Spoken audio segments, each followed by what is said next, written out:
반갑습니다. 우리 좌우에 계신 분 축복의 인사를 나눕니다. 주님의 은혜로 크게 잘 되실 겁니다. 크게 잘 되실 것입니다. 아멘.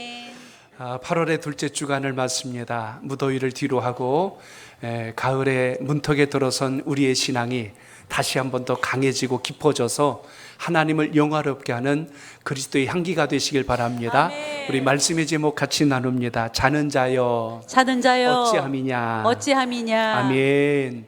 하나님께서 주신 은혜 안에서 오늘 소망의 말씀이 여러분을 깨우는 큰 능력 되시길 축복합니다. 계절의 변화를 막을 수 없는 것 같아요. 입추가 지나자마자 벌써 바람의 느낌과 기운이 많이 다릅니다. 어제는 제가 처음으로 귀뚜라미 소리를 들었어요.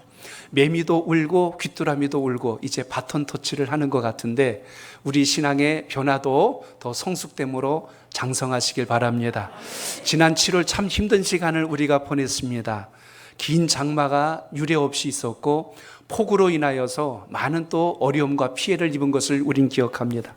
그래서 우리 기도했어요. 하나님 비 좀 멈춰주세요 하고 기도했더니 기도가 정말 응답이 돼서 비가 멈췄는데 이번에는 폭염이 시작이 되더라고요. 폭염 날씨가 무려 37도 막 8도까지 올라가는 걸 봤어요. 얼마나 더웠는지. 그래서 우리 기도했잖아요. 하나님 폭염이 좀 빨리 끝나게 해주세요. 끝나니까 여지없이 그 다음에는 웬 난데없이 태풍이 왔는데 이 카눈이란 태풍이요 가려면 그냥 일본으로 가지 왜 이게 갑자기 수직 상승을 해갖고 우리나라를 관통하는지 1951년 이후에 처음 있는 이 태풍이라고까지 할 만큼 태풍이 지나갔어요. 그러나 이번에는 예년과 달리 대비를 철저하게 해서 그래도 큰 피해 없이 인명피해도 있긴 했지만 더 큰 피해 없이 잘 막아낸 것을 보게 됩니다. 재난방송을 보다가 제가 문구 하나를 봤어요. 뭐라고 쓰여 있냐면 이렇게 쓰여 있는 겁니다. 태풍은 막을 수 없지만 피해는 막을 수 있습니다. 이렇게 있는 거예요. 태풍은 막을 수 없지만 피해는 막을 수 있습니다. 문득 제가 그것을 보면서 생각한 게 있습니다. 우리의 신앙도 그렇다. 우리가 세상에서 오는 마귀의 권세로 인하여 어려움을 당할지라도 말씀과 기도와 성령의 충만함으로 잘 무장되어 있으면 결코 우리가 시험 들지 않고 이겨낼 수 있다는 것을 생각해 봅니다. 그래서 오늘 이 예배를 통해서 하나님 말씀으로 잘 대비하고 무장하셔서 올 한 해 후반기를 힘있게 일어나는 신앙 되시길 바랍니다. 재난방송을 보면서 제가 느낀 건 생명입니다. 생명의 소중함. 아무리 어려움이 있어도 생명은 살려야 된다. 그래서 생명 살리기 위해서 얼마나 정부와 그리고 모든 또 구조단체들에서 애를 썼는지를 보게 되는데요. 생명은 왜냐하면 둘이 아니라 하나이기 때문에 그렇습니다. 돈은 있다가도 없을 수 있고요. 없다가도 있을 수 있어요. 그런데 목숨은 무엇과도 대신할 수 없는 하나밖에 없는 것입니다. 그래서 교회가 해야 될 일이 있다면 생명 살리는 일에 힘을 다할 수 있기를 축복합니다. 주님이 우리를 구원해 주신 이유는 딱 하나입니다. 영혼 생명 살리라는 겁니다. 생명 살리는 곳, 영혼 살리는 곳, 그게 교회입니다. 그래서 우리가 오늘 이 예배와 말씀을 통해서 이 은혜를 가슴에 담아야 된다는 것입니다. 예수님께서 이런 말씀을 하셨어요. 천하의 가장 귀한 것이 생명이라고 그랬습니다. 천하의 무엇과도 바꿀 수 없는 게 생명이라고 그랬습니다. 예수님께서 이 땅에 오신 이유도 생명입니다. 생명 살리기 위하여 오신 거예요. 그래서 우리가 죽어야 할 죄값을 대신 짊어지시고 십자가에서 보배로운 피값으로 우리를 대속해 주셨기 때문에 값을 갚아주셨기 때문에 우리가 주님의 자녀가 되었다는 것을 오늘도 잊지 않길 바랍니다. 그러니까 오늘 이 자리에 계신 여러분들이 얼마나 귀한가를 아셔야 돼요. 여러분의 몸값은요 예수님 피값으로 지불되었기 때문에 이 세상 무엇과도 바꿀 수 없다는 걸 기억하시길 바랍니다. 주중에 신문에 한 글에서 시를 읽은 적이 있습니다. 그 시가 장석주 님이 썼던 대추 하나리라고 하는 시입니다. 한번 잘 들어보시기 바랍니다. 적의 저절로 붉어질 리가 없다. 저 안에 태풍 몇 개, 저 안에 천둥 몇 개, 저 안에 벼락 몇 개, 저 안에 번개 몇 개가 들어있어서 붉게 익히는 것일 게다 라고 하는 시입니다. 짧은 시인데 참 의미가 있어요. 대추가 가을에 그냥 빨갛게 익는 게 아니라 그 익을 동안에 그 대추는 태풍을 뜨거운 떼약볕 아래서 비바람을 다 이겨내고 마지막 그 순간까지 있었기에 붉게 물들어 있었다는 이야기입니다. 오늘 이 자리에 오신 여러분은 긴 장마를 이겨내고 뜨거운 폭염을 이겨내고 그리고 태풍을 이겨내고 이 자리에 와 계신다는 걸 생각하면 주님 안에서 감사하는 믿음이 있기를 축복합니다. 옆에 계신 분하고 이렇게 한번 인사해 봅니다. 제 옆에 계신 것이 기적입니다. 시작. 제 옆에 계신 것이 기적입니다. 아멘. 누군가는 오늘 이 시간 나와 예배 드리고 싶어도 못 드리시는 분이 계시고, 오늘 열심히 살아보고 싶어도 하나님 부르시면 오늘 하던 거 다 내려놓고 주님 품으로 가야 돼요. 그런데 오늘 여기 계신 분들은 지난 7, 8월의 그 긴 시간 동안에 어려운 자연적 여건과 지구온난화로 인한 힘겨운 시간을 잘 버텨내고 이겨내서 오늘 복된 예배자로 세움받았다는 걸 생각하면서 우리 인생에 당연한 것은 없어요. 항상 하나님 은혜 안에 있다는 걸 기억하시고 주님 앞에 소망의 예배가 되시길 바랍니다. 그래서 오늘 저는 여러분과 함께 오늘 본문 요나서를 중심으로 해서 앞으로 제가 4주간 생명 영혼 사랑에 대한 메시지를 가지고 여러분과 같이 나누려고 합니다. 요나서가 4장으로 되어 있어요. 4장으로 되어 있기 때문에 마음 먹고 읽으려면 15분도 안 걸립니다. 이 4장을 제가 4주간에 걸쳐서 한 장씩 여러분과 영혼사랑, 생명사랑에 대한 주제를 가지고 이제 은혜를 나누려고 합니다. 오늘 본문 속에서 요나서를 통한 은혜가 여러분의 신앙이 되시길 축복합니다. 요나서의 가장 큰 특징은 여러분이 아시는 바와 같이 요나가 하나님의 말씀을 받았는데 순종하지 않고 저 다시스, 스페인의 다시스로 가는 배를 타기 위하여 욥바항에 내려갔다가 그 배를 탔는데 하나님이 큰 풍랑을 일으켜서 배가 뒤집어지게 생기자 뱃사람들이 그것이 요나 때문인 줄 알고 요나가 물로 떨어지게 돼서 큰 물고기 속에 그가 들어가게 되는 이야기입니다. 그러니까 큰 물고기 속에 들어갔던 요나가 죽음으로 끝난 게 아니라 3일 후에 다시 육지로 나와서 사명을 완수하였더라. 이런 스토리를 가지고 있는 것이 요나서의 가장 큰 특징입니다. 그렇기 때문에 요나서를 보면서 우리가 발견해야 될 것이 있습니다. 물고기 뱃속에 들어간 것이 우연히 일어난 일이 아니고 어느 날 갑자기 폭풍이 일어난 것이 무조건 자연적인 이유만은 아니라는 겁니다. 우리 인생을 살아가며 여러분이 경험하는 모든 일 속에는 하나님의 뜻, 하나님의 계획하심이 있다는 걸 기억하시고 그 믿음이 다시 한 번 더 회복되는 은혜가 있길 바랍니다.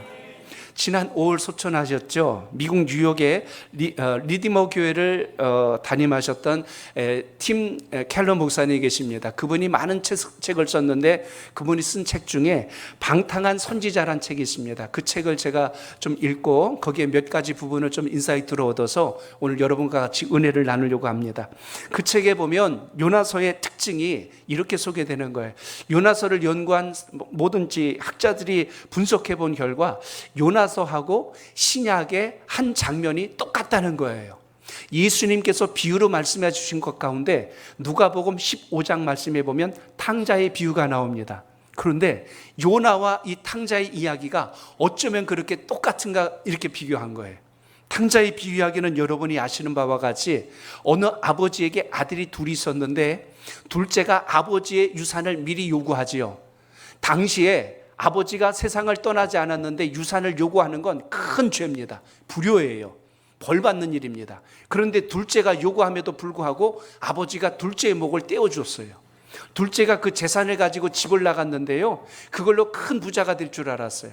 근데 화랑방탕하게 쓰고 나중에 거지가 됩니다. 돼지들이 먹는 쥐염 열매를 주워 먹고 있다가 내가 이대로 살면서 죽을 수는 없겠다. 차라리 아버지 집에 다시 돌아가서 종으로 지내는 게 이 돼지 열매 먹고 사는 것보다 낫겠다 싶어서 그가 아버지 품으로 돌아오죠. 회개하고 돌아온 겁니다. 회개하고 돌아온 둘째 아들을 아버지는요 내쫓지 않고 기쁨으로 받아들여 줬어요. 그리고 다시 옷을 갈아입혀주고 신발을 다시 신겨주고 손에는 반지를 끼워주고 집에서 큰 잔치를 벌였습니다. 송아지를 잡고 우리 아들이 돌아왔다고 너무 기뻐하는 거예요. 근데 집에 누가 있냐면 큰아들이 있잖아요. 큰아들은 예나 지금이나 늘 아버지 말 잘 듣고 순종하면서 일도 잘했던 큰아들입니다. 그런데 어느 날 일을 하고 있는데 집에서 잔치 소리가 나는 거예요. 종들이 와서 이야기하는 거예요. 도련님, 둘째 아들이 돌아왔다고 주인님께서 오늘 소를 잡아가지고 잔치를 벌입니다. 그 말을 들으면 형 입장에서 무슨 생각을 해? 아이고, 우리 둘째가 돌아왔어? 야, 내가 죽은 줄 알았는데 살아왔구나 하고 기뻐해야 되는데 몹시 서운해했어요. 왜 서운했냐면, 아버지, 저 둘째 놈은 아버지 유산을 미리 가져가지고 집을 나가가지고 다 말아먹고 들어왔는데 왜 둘째를 위해서 잔치까지 벌리고 송아지까지 잡습니까? 저는 늘 아버지 곁에 있었는데 저한테는 해준 게 뭐가 있어요? 그러면서 서운한 감정을 드러내지요. 그런데 아버지가 그 이야기를 하는 거예요. 둘째는 집을 나갔다가 들어왔으니 죽었다 살아난 것이고 너는 늘 내 곁에 있지 않았느냐 하는 같이 있는 것에 대한 축복의 말씀을 전하면서 끝이 납니다. 근데요, 요나서의 구조가 똑같아요. 요나가 하나님의 사명을 받았어요. 그런데 무슨 생각을 하냐면 그대로 행하기가 싫은 겁니다. 그래서 자기 생각대로 결론을 내렸어요. 나 그거 하기 싫습니다. 저 니느웨에 가서 하나님께서 곧 여기를 심판하신다는 그 말씀 전하라는 거 저 순종 못하겠습니다. 요나가 못돼서 그런 게 아니고 요나가 유대주의자입니다. 바꿔 이야기하면 하나님의 사람이에요. 니느웨 사람들은 하나님 믿지 않는 백성들이고 이스라엘을 몹시도 괴롭힌 아주 적국입니다. 대적의 나라예요. 그러니까 그 망할 나라가 하나님의 말씀을 전해 듣는다는 건 이건 불경스러운 일이고 있어서도 안 되는 일이라고 생각을 했어요. 그래서 욥바로 내려가고 다시 쓰러 가는 배를 타고 간 겁니다. 자기가 생각할 땐 의로운 거예요. 자기가 생각할 땐 바르게 판단한 겁니다. 둘째 아들이 자기 목 챙겨갖고 집 나간 것과 똑같은 상황이 벌어졌다는 이야기죠. 근데 하나님께서 어떻게 하세요? 갑자기 풍랑이 일게 하시고 배가 뒤집어질 정도로 어렵게 하시니까 뱃사람들이 큰일 났다 싶어서 원인을 찾아보니까 저 요나란 사람 때문인 걸 알았죠. 결국 요나가 물에 떨어지게 됐고 큰 물고기가 그를 삼키게 되죠. 대부분 물고기 밥이 되면 죽어야 맞습니다. 신기한 건 물고기 뱃속에서 3일간 안 죽고 있는 거예요. 요나가 생각하니 이것은 분명히 하나님의 뜻이 있구나, 그걸 깨닫게 되죠. 거기서 회개 기도합니다. 둘째 아들이 돼지 쥐엄 열매 주워 먹고 앉아갖고 회개했던 것처럼 요나는 물고기 뱃속에서 자신의 삶을 돌아보고 하나님 뜻에 내가 순종해야 되겠구나, 그걸 깨달았어요. 깨닫게 되자 둘째 아들은 아버지 품으로 돌아온 것처럼 요나는 다시 육지로 그를 내보내는 하나님의 섭리를 경험하지요. 그리고 똑같이 둘째 아들은 아버지의 은혜를 입고 잔치에 참석하게 되고 요나는 니느웨에 가서 하나님이 이 도성을 멸망시킨다고 하십니다 하고 전합니다. 3일을 걸어서 니느웨 전체에 그 이야기를 전했더니 그리고 나서 요나가 할 일이 뭐예요? 이제 니느웨가 망하는 걸 봐야 됩니다. 하나님이 전하란 거 다 있으니까. 그래서 뜨거운 떼약볕을 피해갖고 박넓고 요즘으로 이제 호박잎처럼 넓은 잎 사이에 그늘을 진 데서 앉아갖고 망하는 걸 쳐다보고 있는데 니느웨 왕부터 백성까지 우리가 하나님께 큰 죄를 지었구나 하고 회개를 하는 거예요. 그래서 하나님이 어떻게 하시냐면 심판하실 것을 코둬버리셨어요. 안 하신 겁니다. 그랬더니 요나가 그걸 보고 속이 상한 거예요. 내가 이럴 줄 알았다. 하나님은 분명히 이들 안 망하게 할 줄 내가 알았다. 괜히 내가 여기까지 와가지고 이 생고생을 하고 물고기 뱃속에나 들어가고 별짓 내가 다 했다 하면서 하나님을 원망하는 거예요. 그런데 하나님께서 요나에게 놀라운 말씀을 하시죠. 요나야, 내가 너를 사랑한 것처럼 저들도 사랑하니라. 내가 너를 사랑한 것처럼 저들도 사랑하니라. 그러니 오늘 하나님의 사랑과 은혜가 이스라엘이라고 하는 하나님의 그 택한 백성만이 아니라 온 인류를 향하신 큰 그림을 가지고 있다는 것을 우리가 발견하게 됩니다. 오늘 이 시간 여러분 예배를 통해서 요나가 어쩌면 그렇게 하나님 말씀을 안 듣고 딴짓거리를 하다가 결국에 가서는 그 물고기 뱃속에 들어갔다가 다시 나와서 그 사명을 감당하는 그 모습을 보면서 오늘 말씀 속에 요나가 참 문제죠. 그 요나가 참 문제지 않아요? 나는 요나와 뭐가 같고 뭐가 다를까를 잘 생각해 보세요. 하나님, 다른 사람은 내가 다 예수 믿고 전도하겠지만 저 인간은 안 될 것 같습니다. 내가 저 인간이 너무 싫어요. 저 인간이 너무 미워 죽겠어요. 저 인간은 차라리 지옥불에 떨어지는 게 나을 것 같아요. 제가 전도 저 사람은 안 하렵니다 라고 생각하고 있는데요, 내가 그렇게 미워하는 그 사람을 누군가는 굉장히 사랑하고 있었고 내가 그렇게 사랑하는 그 사람을 누군가는 또 굉장히 미워하고 있더라고요.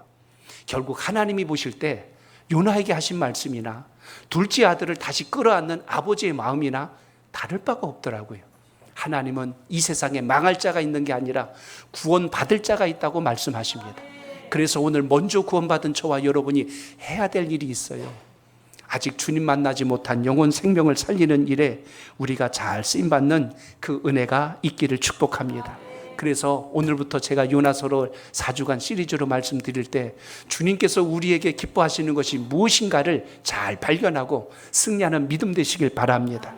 하나님의 말씀을 듣고 순종하는 것이 왜 복이 되는지, 하나님 말씀을 듣고 순종하지 않는 것이 왜 화가 되는지, 오늘 이것을 오늘 본문을 통하여 보게 됩니다. 자, 여러분 1절을 읽습니다. 1절 시작. 여호와의 말씀이 아미떼 아들 요나에게 임하니라 이르시되 아멘. 아멘. 저를 한 번 더 따라합니다. 하나님의 얼굴을 피하면 안 됩니다. 피하면 안 됩니다. 오늘 본문 보시면 3절과 10절에 여호와의 얼굴을 피하였다라는 말이 나옵니다. 하나님의 얼굴을 피했다는 말이 나오는데 요나가 하나님의 얼굴을 피한 이유는 하나님이 주신 말씀과 명령에 순종하기가 싫었던 거예요. 결국 불순종의 마음을 성경은 피했다는 표현으로 우리에게 소개합니다. 왜 하나님의 소명을 받았을 때 피하는가를 봤더니 크게 한 네 부류로 우리가 나눌 수가 있습니다. 그 중에 첫째 이유는 두려움 때문입니다. 하나님이 우리를 부르실 때 외면하거나 두려워하거나 거부하는 이유 중에 첫째, 두려움이라는 게 있는데 왜 두렵냐면 하나님, 제가 그걸 어떻게 감당하겠습니까? 그거는 저는 못합니다 하고 그것을 거절하고 뿌리치는 상황들을 볼 때가 있습니다. 그러니까 이 두려움이 우리 가운데 있을 때 우리는 하나님 주신 말씀 순종을 잘 못합니다. 그런데 우리가 깨달아야 될 게 있어요. 하나님이 우리에게 사명을 주시고 은혜를 입혀주셨을 때 우리 보고 그냥 등 떠밀어서 나가라고 한 것이 아니라 우리를 통해서 하나님이 일하신다는 것을 꼭 기억하시길 바랍니다. 여러분이 하나님의 도구가 된다는 것이지 여러분에게 하나님이 말씀 안 주시고 우리를 길거리로 밀어내시는 분이 아니라는 겁니다. 이걸 모르기 때문에 우리는 신앙생활 하면서 두려움이 우리를 지배할 때가 많은 거예요. 그러니까 예수님 믿고 두려움이 혹시라도 있다면 잘 생각해 보세요. 이걸 내가 하려고 하는가? 하나님이 나를 통해서 하시려고 하시는가를 깨달으셔야 됩니다. 그 안에서 여러분의 두려움이 소멸될 수 있기를 바랍니다. 또 하나의 이유가 있다면 자기 비하입니다. 나까진 게 뭘 한다고요? 저는 그런 자격이 없고요. 그럴 만한 능력도 없거든요. 그러면서 포기해버리는 거예요. 자기 비하, 자기 포기. 이게 하나님이 주신 사명을 거절하게 만드는 원인이 될 수 있다는 이야기입니다. 대부분 우리는 성경을 통해서 보더라도 나는 그럴 만한 자격이 없습니다 하는 순간 주님의 사명과 나는 무관하다고 생각하게 되죠.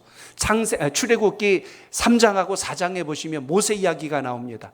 모세가 애굽의 왕자로 있을 때 그가 애굽 사람을 쳐서 죽이고 히브리 백성, 이스라엘 백성들을 데리고 나가려고 그랬어요.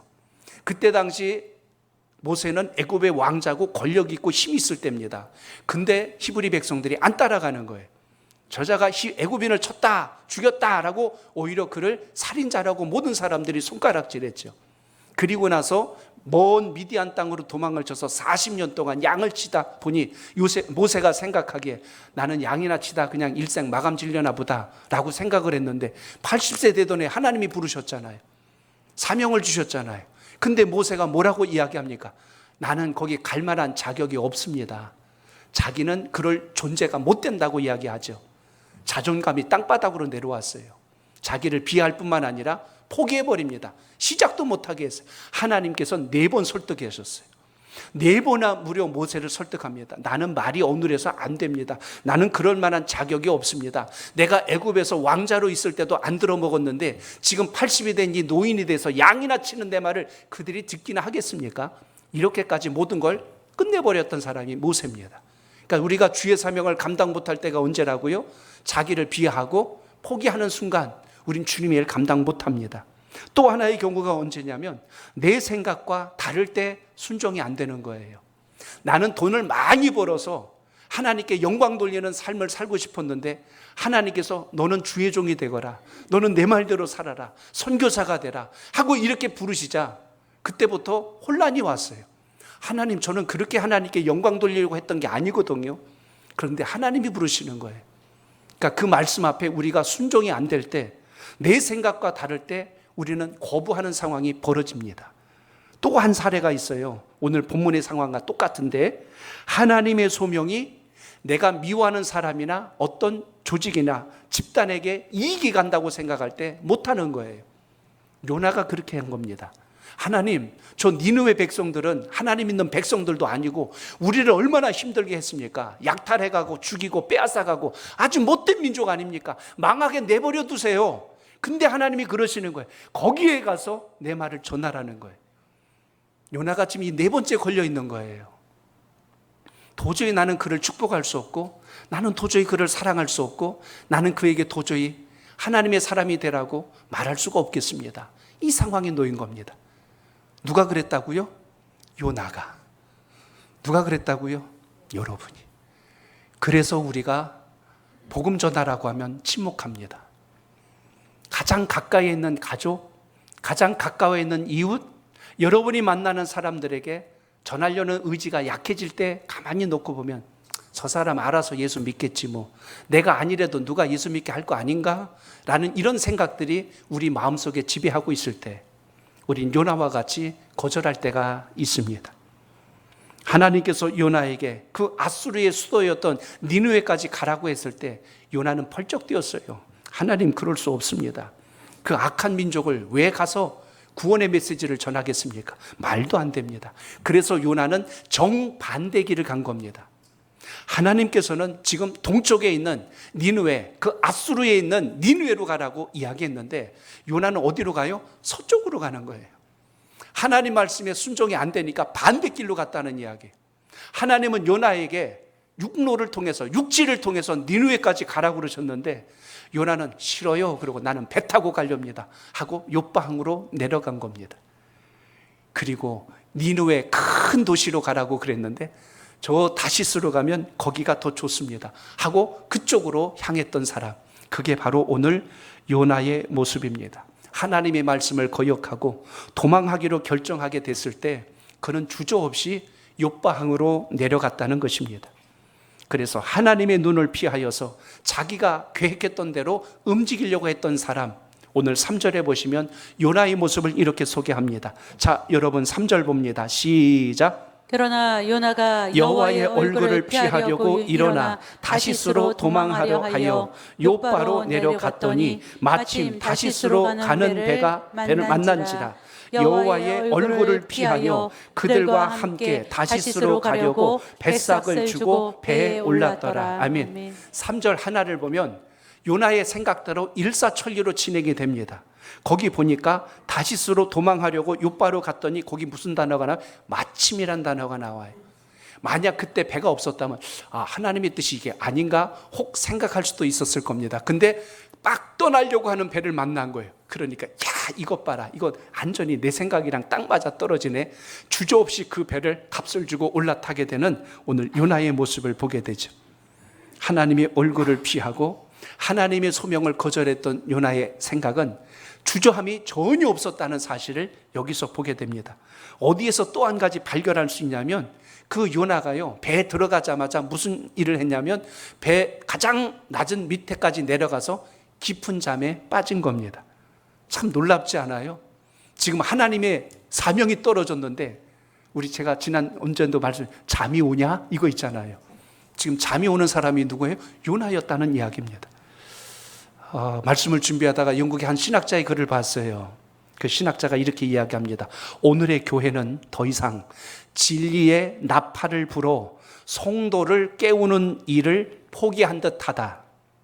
그 대신 자장가를 불러 성도를 재우는 일에 열중하고 있다라고 했습니다. 굉장히 울림이 오는 이야기입니다. 오늘날 이 현대교회는 더 이상 진리의 나팔을 불어서 성도를 깨우려고 하는 게 아니라 자장가를 불러서 성도를 자꾸만 재우려고 한대요. 이제는 먹고 살만하고 이제는 누리며 살고 싶고 모든 것이 넉넉해졌으니 나 예수 믿고 천국 갈 것이고 나 예수 믿고 구원받았으니 이제 된 거 아니냐는 논리로 산다면 이건 정말 심각한 위기라는 이야기입니다. 물도 고이면 썩어버려요. 물은 솟아나야 되고 흘러야 생명력이 있습니다. 신앙도 마찬가지예요. 과거에 믿었던 신앙의 그 어떤 그 흔적을 가지고 그거 목숨 걸고 매달려가는 신앙 되면 안 됩니다. 오늘 이 시간 예배를 통해서 또 한 번 새로운 결단과 믿음의 도전을 가지고 주님을 만나는 은혜가 있기를 바랍니다. 그래서 사람은 착각하기가 쉬워요. 요나가 오늘 이렇게 도망가면 하나님 모르실 줄 알았잖아요. 하나님 모르시는 게 아니잖아요. 배 밑에까지 3층 밑에까지 내려간다고 모르시나요? 다 아시지요. 성경에 보면 하나님 못 보신다고 착각했던 최초의 인물을 소개합니다. 아담이에요. 선악과 열매를 먹고 나서 아담과 하와가 했던 첫 번째 행동은 벗은 것을 알고 부끄러움을 느껴서 숨습니다. 죄라는 것이 들어오게 될 때 사람은 숨게 되는 일이 발생하지요. 그래서 나무 사이에 숨었더라라고 나옵니다. 거기 숨으면 하나님께서 못 찾으실 줄 알았어요. 하나님이 아담을 부르시는데 이렇게 말씀합니다. 아담아, 내가 어디 있느냐? 아담아, 내가 어디 있느냐? 이 말씀은 너 어디 있는지 나 모르겠다 이 말이 아니고, 아담아, 내가 전과 달리 지금 왜 그렇게 하고 있니? 이거 묻고 계신 거예요.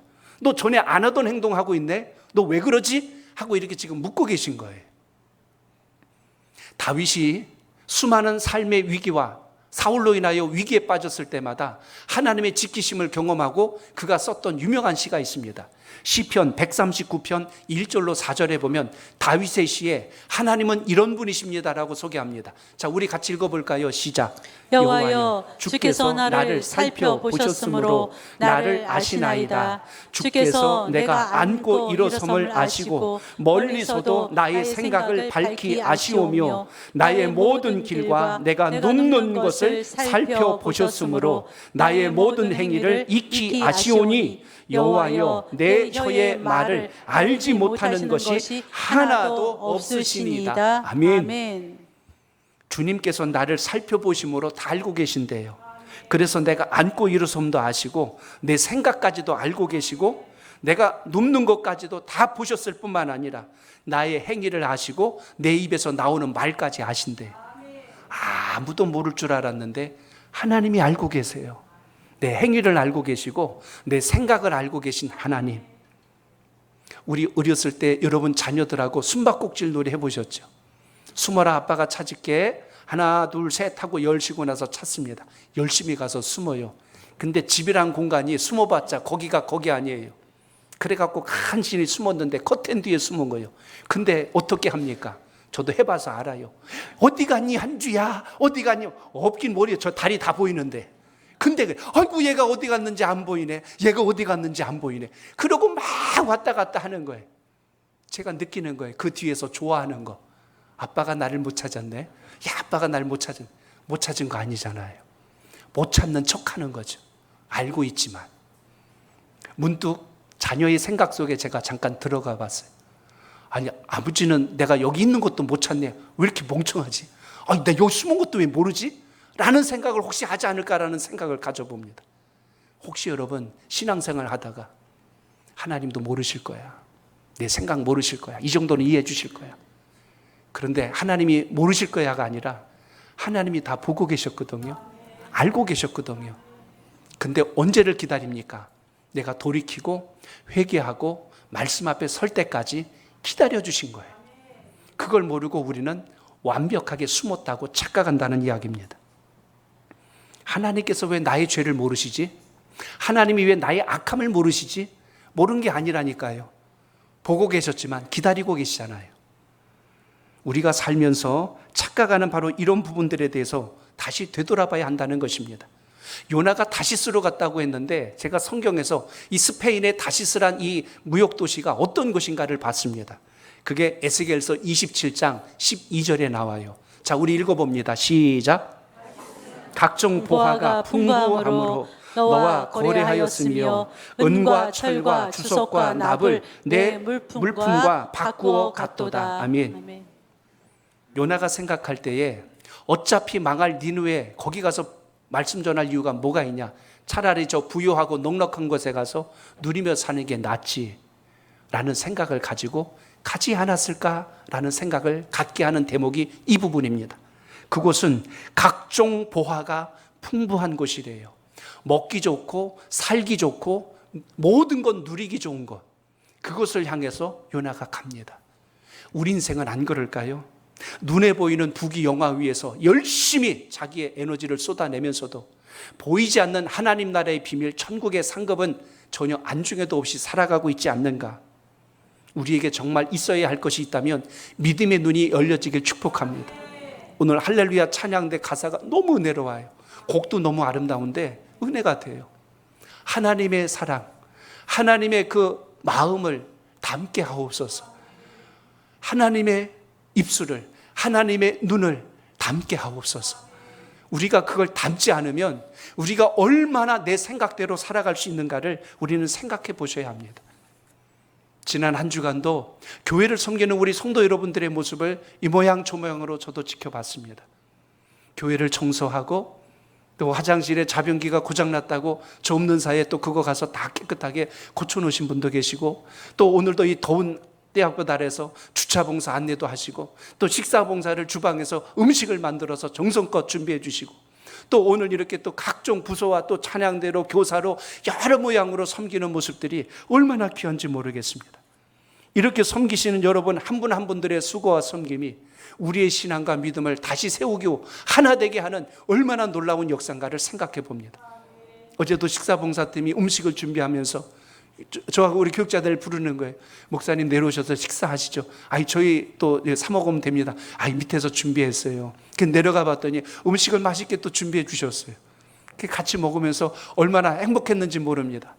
식당밥하고 교회에서 해준 밥이 이렇게 맛이 다를 수가 있을까? 너무나 감사했어요. 그래서 목사님 맛있게 드시니까 저희도 좋습니다. 이렇게 이야기를 하는 거예요. 그래서 제가 그랬어요. 다음에 또 해주세요. 그랬어요. 이렇게 섬기는 모습들이 얼마나 귀한지 모릅니다. 오늘도 여러분 우리가 이 귀한 예배를 드리기 위해서 곳곳에서 보이지 않게 섬기시는 모든 성도분들의 섬김이 하나님 나라를 위해서 아름다운 헌신이요 주님 나라를 위한 거룩한 투자라는 걸 기억하시고 그 은혜가 함께 살아있기를 축복합니다. 교회 여러분들의 그 사명이 충성되이 감당될 때 교회가 빛이 나고 성도들이 그 안에서 함께 행복감을 누리고 영광을 돌린다는 걸 기억하면서 그 믿음이 여러분 속에 있기를 바랍니다. 그리고 오늘 5절을 보십시오. 이렇게 말씀합니다. 5절 시작. 사공들이 두려워하여 각각 자기의 신을 부르고 또 배를 가볍게 하려고 그 가운데 물건들을 바다에 던지니라. 그러나 요나는 배 밑층에 내려가서 누워 깊이 잠이 든지라. 아멘. 저를 따라합니다. 깊은 잠에 빠지면 안 됩니다. 오늘 5절에서 우리의 눈에 들어오는 표현이 하나 있습니다. 사공들은 두려워서 자기들의 신을 부르고 있어요. 아무 능력도 없고 힘도 없는 우상을 향해서 그들은 간절히 살려달라고 기도하고 있었습니다. 그런데 요나는 지금 어떻게 하고 있냐면 배 밑에 내려가서 거기 보면 누워서 깊이 잠이 들었대요. 제가 아까도 말씀드렸죠. 사람이 걱정이 있고 근심이 있으면 선잠 잡니다. 깊은 잠에 못 빠져요. 막 걱정해서 자다 깨다가 악몽도 꾸고요. 막 불안한 마음이 일어납니다. 근데 신기한 건 이 요나가요 깊이 잠이 들었대요. 지금 뱃사람들은 자기 신을 부르고 살기 위해서 배에 있는 물건들을 바다에 던집니다. 이 배는 무역선입니다.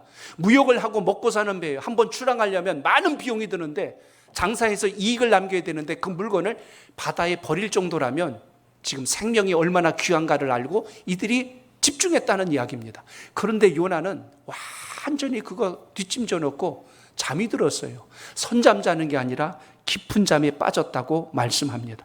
사람이 깊은 잠에 빠지면요 주변에서 무슨 일이 나는지 하나도 모릅니다. 위기가 나고 불이 나도 몰라요. 제가 소방구조대원이 하는 이야기를 들어봤습니다. 화재가 났을 때 사람이 불에 타 죽는 게 아니고 연기에 먼저 질식돼 죽는다는 거예요. 그때 의식을 잃어버리기 때문에 그 다음부터는 불이 나든지 뭐가 나는지 몸은 전혀 못 느낄 정도까지 간다는 거죠. 의식을 잃어버리면, 정신을 잃어버리면 그렇다는 이야기입니다. 오늘 지금 요나가요 정신줄 나버렸어요. 저는 강심장이라고 생각합니다. 뭐 사람이나 친구가 한 얘기가 아니고 하나님이 주신 말씀을 들었는데 어떻게 이렇게 뻔뻔하게 할 수 있을까? 지금 이 시대에 오늘 우리 예수를 믿는 그리스도인들, 하나님의 사람들이 깨어 있어야 될 이유가 있습니다. 지금 우리나라 주변 정세를 한번 보세요. 강대국 사이에 끼어 있는 나라가 우리 민족입니다. 그러니까 강대국에서 무슨 말을 하나 하면 우리나라의 정치와 경제에 상당한 영향을 지금도 미치고 있는 것을 우리는 알고 있습니다. 정치, 경제, 사회, 문화, 국방, 안보 이럴 때 모든 것 할 것 없이 또 우리는 이 가장 가까운 이 북한과 이념의 대치를 하고 있지 않습니까? 공산주의와 자유민주주의라고 하는 가장 어떻게 보면 극렬한 이념의 충돌선에서 살아가고 있는데, 정말 우리가 이 환경적 위기와 또 자연적 위기 속에서 하나님 앞에 우리 민족을 붙드시는 은혜를 구하지 않는다면 우린 요나와 같이 깊은 잠에 빠진 사람과 다를 바가 없을 것입니다.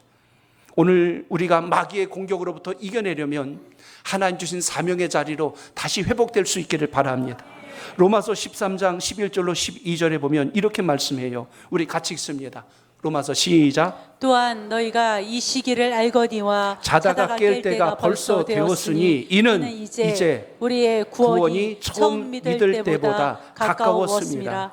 밤이 깊고 낮이 가까웠으니 그러므로 우리가 어둠의 일을 벗고 빛의 갑옷을 입자. 아멘. 성경은 분명히 자다가도 깰다라고 했는데 깼다가도 다시 잠들어 버리면 어떻게 해요? 이 시대가 너무 이제는 누릴 만큼 편해졌다고 해서 복음의 능력을 상실해 버리면 어떻게 합니까? 예배가 무너지고 기도가 무너지고 봉사가 무너지고 전도가 무너지고 헌신이 무너지고, 이건 여러분 한국교회에 심각한 위기가 오고 있다는 이야기입니다.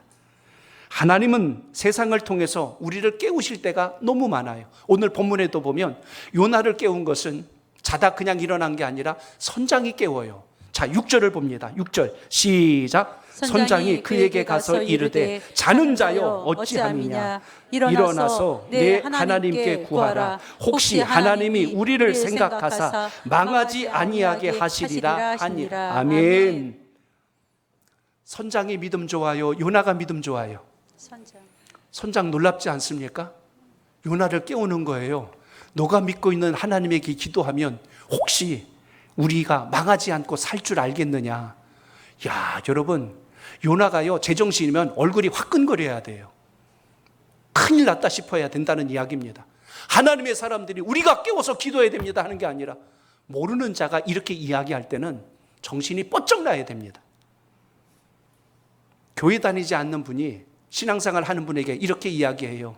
순이 엄마 교회 다니는데 기도 좀 해봐. 순이 엄마 교회 다니잖아, 기도 좀 해봐. 그 말은요 굉장히 얼굴이 부끄러워진 이야기입니다. 예수 믿으면서도 기도 생활 안 해요? 이건 정말 내가 예수 믿고 있나 돌아봐야 된다는 이야기입니다. 아니, 철이 엄마 일요일인데 오늘 교회 안 가?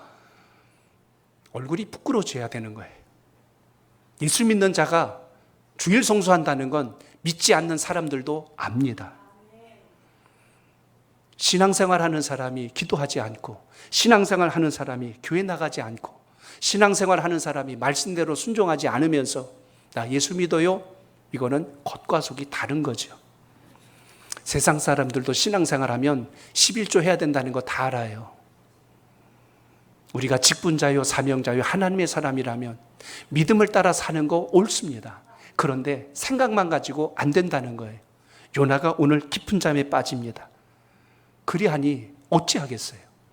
코로나가 지나고 나서 요즘 이렇게 또 주변의 분들을 만나고 또 이렇게 또 새가족이 등록하시고 이야기하다 보면 제가 종종 이런 이야기를 듣습니다.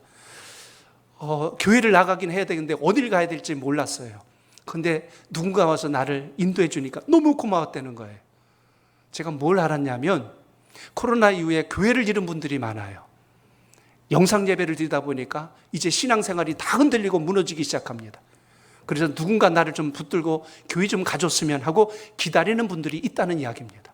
그러니까 우리는 복음 전하면 다 귀 막고 도망치고 거절할 것만 생각해요. 근데 기다리는 분들이 있다는 이야기입니다. 누가 나 좀 전도 안 해주나? 기다리는 분이 있습니다. 그래서 여러분 물어보셔야 돼요. 혹시 교회를 찾고 계신가요? 혹시 교회 가려고 기다리고 계시나요?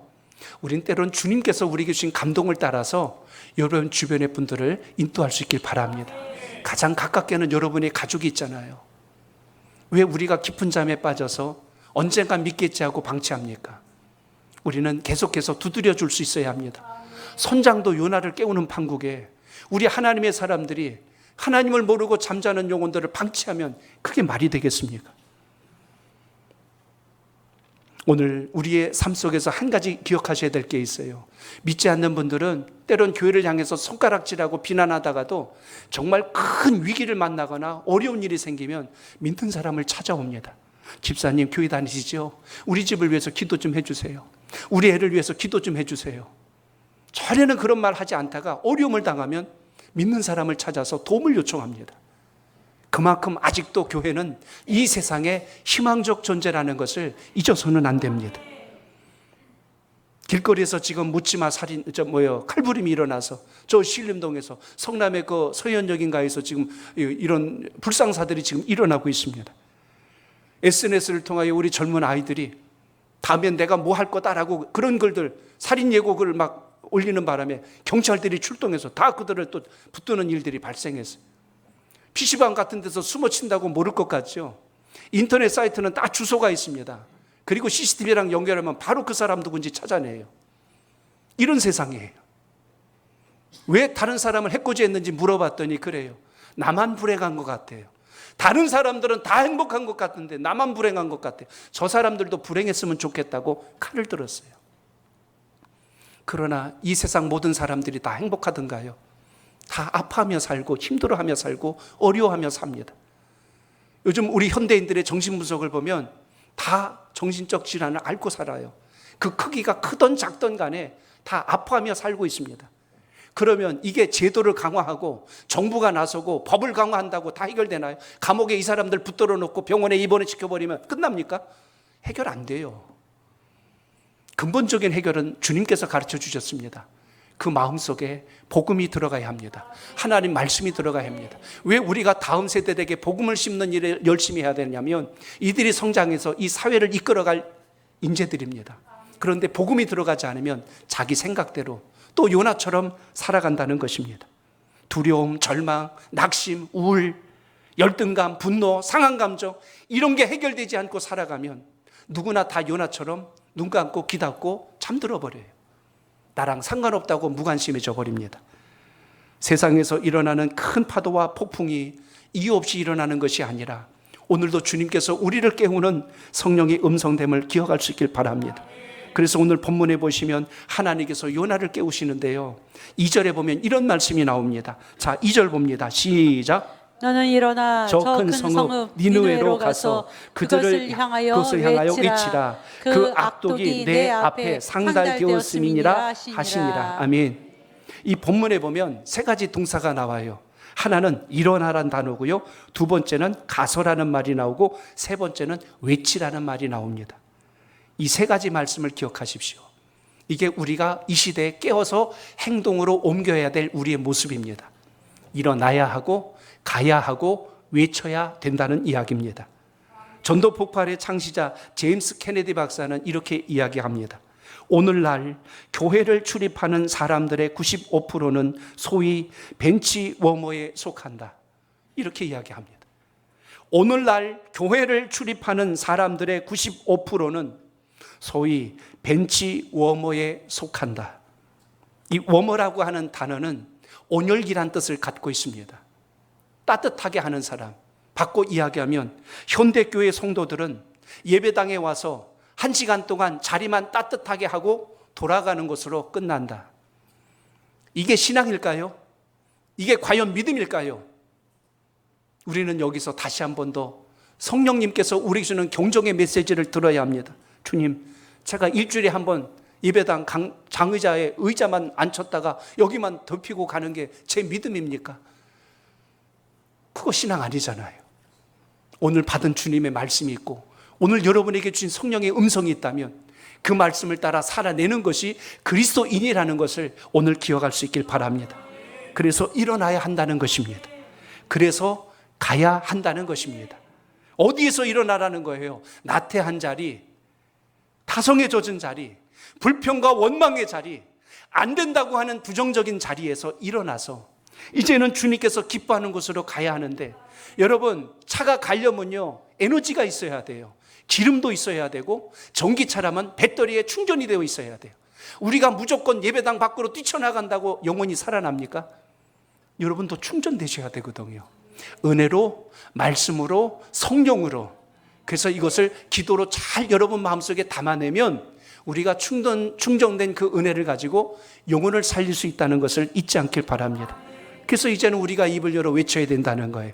영혼 살리고 생명 살리는 일. 예수님은 당신을 사랑하십니다. 예수님은 당신의 구세주가 되십니다. 오늘 이것이 성령의 음성을 따라 우리 모두가 도구될 수 있길 바랍니다. 10월의 셋째 주 22일부터 2주간에 걸쳐서 해피데이 축제를 기도합니다.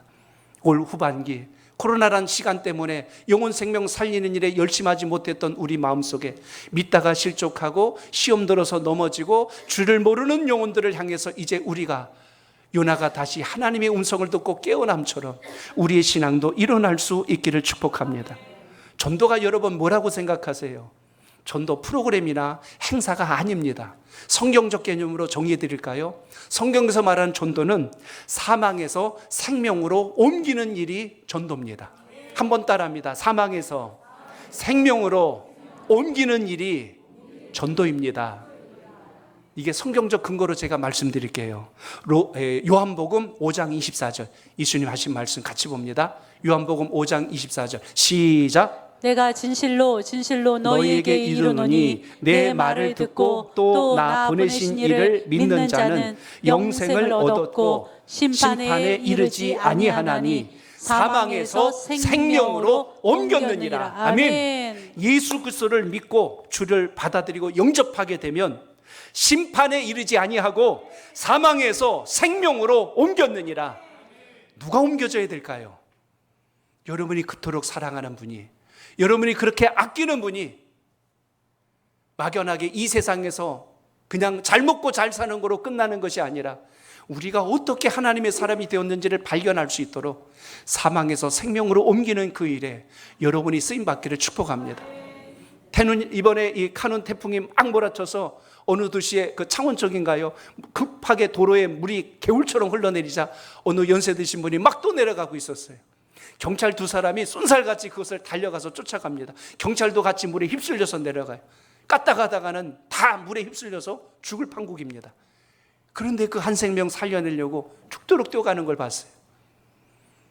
세상에 사는 사람들도 영혼 살리려고 생명 살리려고 이러는데 우리가 하나님의 사람, 구원받은 천국의 구조자라면, 구조대원이라면 우리가 오늘 말씀처럼 하나님의 명령을 귀담아 들어야 합니다. 일어나서 가서 외치는 자로 우리를 하나님이 부르셨다는 걸 잊지 마시고 이제는 배 밑에 내려가서 잠이 든 신앙이 아니라 주님께서 불러주신 성령의 음성을 따라 세움받는 역사가 있기를 축복합니다. 1945년 8월 15일 우리 민족이 광복의 기쁨을 누렸습니다. 우리가 싸워서 이겨낸 것이 아니라 히로시마에 원폭이 투하되고 두 번의 폭탄이 투하되자 일본 히로시마를 비롯하여 일본의 교황이 두 손을 들어버렸어요. 더 이상 이제는 전쟁을 하지 않겠다고 포기하는 바람에 우리는 거기에 광복의 기쁨을 누리게 됩니다.